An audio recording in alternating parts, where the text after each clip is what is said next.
வெள்ளை கொம்பன் விநாயகனது பேரொரு கருணையினாலே வாழ்க்கையிலே அனைத்து மங்களங்களும் பெருகட்டும். அப்போ இன்று ஏகாதசி திதி ஸ்ரீ சுகபிரம்ம மகரிஷிக்கு பிடித்தமான ஒரு நாள். அதுவும் சனிக்கிழமை வரக்கூடிய ஏகாதசி.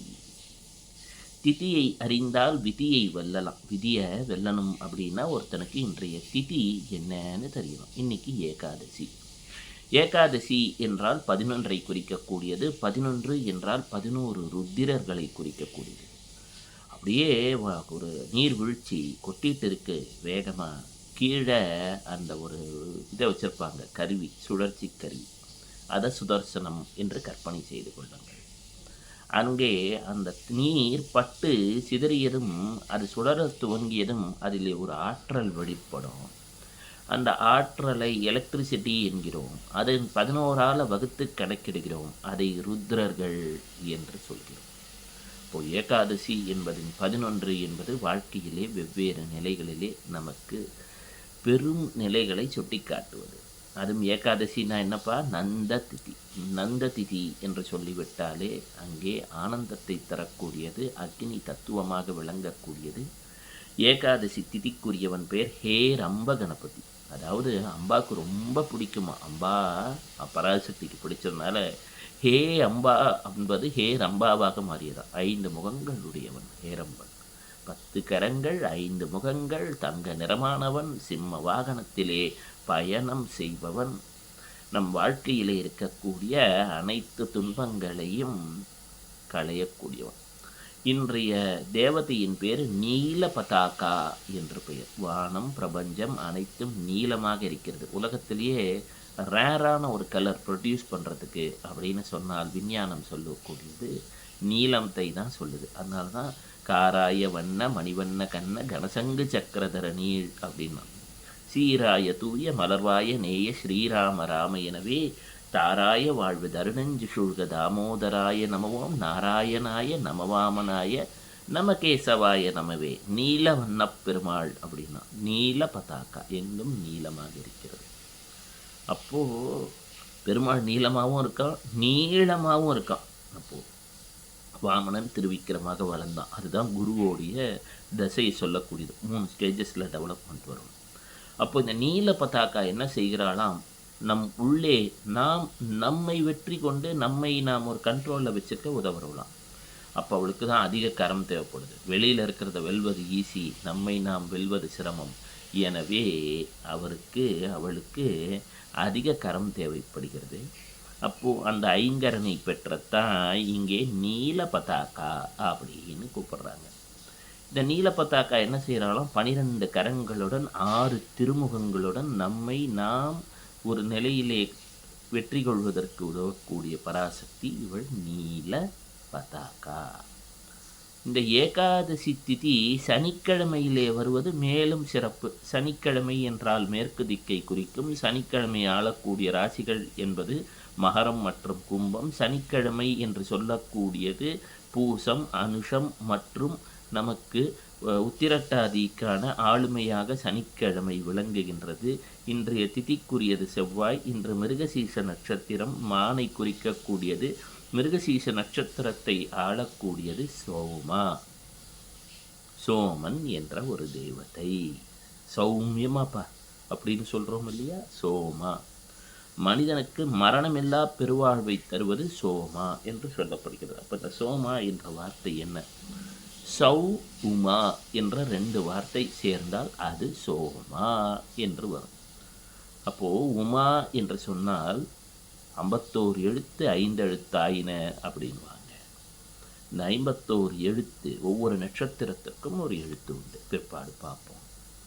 5 எழுத்து நமக்கு தெரிந்தது ஸ்தூல பஞ்சாட்சரம், சூட்சும பஞ்சாட்சரம்லாம் சொல்கிறோம். அது 3 எழுத்தாக நமக்கு சொல்லணும் என்று சொன்னால் ஓர் எழுத்திலே கொண்டு நிறுத்தோம். ஓம். இந்த ஓம் என்று சொல்லக்கூடிய பிரணவமானது ஆ உ மா என்ற நிலையிலே வரும். ஆ என்றால் வெளிப்படுத்துதல், ஊ என்று சொன்னால் அதை காப்பது, மா என்று சொன்னால் அதை மறைத்தல். அதனால தான் விநாயகர் எனக்கு காக்கும் தொழில் தான் பிடிக்கும்னு ஊவை வச்சுட்டார். தன் பக்தர்களை காப்பதையே கடமையாக கொண்டவராக இருப்பார் கணபதி. அப்போ பராசக்தி பரமகருணையுடையவள். அவ சொன்னா, எனக்கு ஊ மான்னா எனக்கு மறைத்து மீண்டும் அதை வெளிப்படுத்துதல். ஊ காப்பாற்றுகிறாள், மறைக்கிறாள், வெளிப்படுத்துகிறாள். உமா, அப்போ சௌ உமா சோமா என்று மிருகசீஷ நட்சத்திரத்திற்குரிய அதிபதியின் பெயர். இந்த பராசக்தியானவள் மிருகசீஷ நட்சத்திரத்திலே இருக்கிறாள். மிருகசீஷ நட்சத்திரம் என்று சொல்லக்கூடியது உடைப்பட்ட நட்சத்திரம். அது என்னப்பா உடைப்பட்ட நட்சத்திரம்? ரிஷபத்தில் 2 பகுதி, மீண்டும் நமது மிதுனத்திலே 2 பகுதி. இந்த காலகட்டத்தில் ஏதேதோ தடைகள் தடங்கல்கள் அடியனுக்கும் நடுவில் வரவேற்றான சில வகுப்புகள்லாம் பேச முடியாமல் போச்சு. உடனே என்ன பண்ணேன்? குருவிடம் சரணடைந்தேன். இந்த வகுப்பிலிருந்து ஸ்ரீ சுகபிரம்ம மகரிஷியும் என்னுடன் பேசுவார் என்பதை விட சுகபிரம்ம மகரிஷி தான் எனக்கு வலியுறுத்தி பேசுவார் என்று சொல்ல வேண்டும். அவர்தான் நாவினில் சரஸ்வதியின் அருளை நத்துணையாக தரக்கூடியவர். இன்று சனிக்கிழமை. சனீஸ்வரன் என்று சொல்லக்கூடியவன் நீல நிறம், சங்குப்பூ, வேலை செய்யக்கூடிய ஊழியர்கள், காலிலே பாதம், அதை தவிர என்ன சொல்லலாம், கருப்பு நிறம், எள்ளிலிருந்து எடுக்கக்கூடிய எண்ணெய். அப்போ எங்க எள்ளை கசக்கி பிழிந்தால் எண்ணெய் வந்து விடுகிறது. ஒரு பொருளை அதற்கு ஏதோ ஒரு வகையிலே சிரமம் தந்தால் அதிலிருந்து எண்ணெய் வந்து விடுகிறது.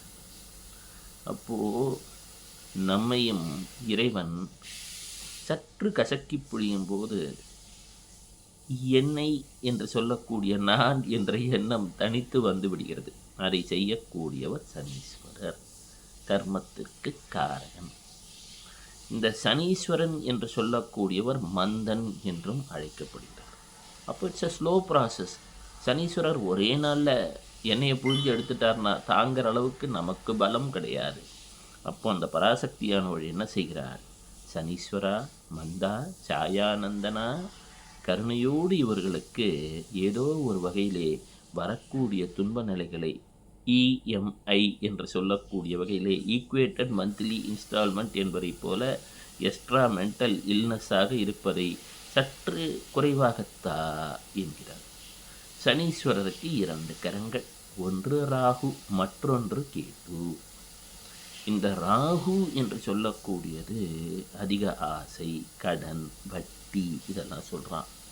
கேது என்று சொல்லக்கூடியது நமக்கு யமகண்ட நேரம் என்று கூட சொல்லலாம். அந்த நேரத்தில் அவ்வப்போது விநாயகனை மனதார நினைக்கணும். செவ்வாயை ஆளக்கூடியது யார்? அந்த முருகன், செவ்வாய் என்ற அந்த அங்காரகனை.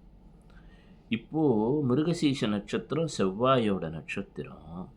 மிருகசீஷ நட்சத்திரத்துக்கு தற்பொழுது உருவகமாக கோழியை சொல்லுவார்கள், கொத்திக்கொண்டே தேடிக்கொண்டே இருக்கும். மான் தலையை சொல்லுவார்கள். செவ்வாய் தற்பொழுது நீச்சமாக நமது கடகத்திலே இருக்கிறார். இதுபோன்ற நேரத்திலே இனிவரும் காலம், அதாவது நமது மார்ச் அண்ட் ஏப்ரல் இறை வழிபாடு அவசியம். சிவராத்திரிக்கு இப்பொழுதிருந்தே தயாராகுங்கள். அவ்வப்போது சிவன் நாமம் சொல்லி வாருங்கள். மீண்டும் மற்றொரு வகுப்பிலே மாலை சந்திப்போம்.